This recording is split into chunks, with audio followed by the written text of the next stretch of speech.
Kijk maar dat van was naar gezicht en goed, zijn handen hoog houden.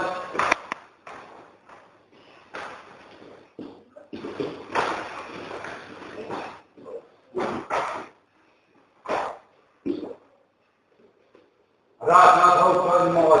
Zo ja, goed zo. Iets harder inzetten, maar wachten, ja, dat wil ik zien. Nou naar het lichaam, kom naar het lichaam, binnenin, hup, en eromheen. Logisch, weet je dat logisch?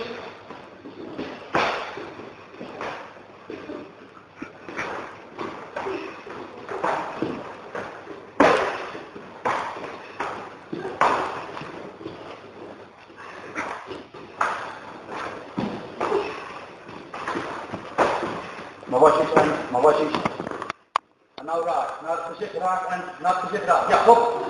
Andere kant, hup. Probeer het te raken, het gezicht. En naar voren, weet je, naar voren, goed, maar hop. Oké,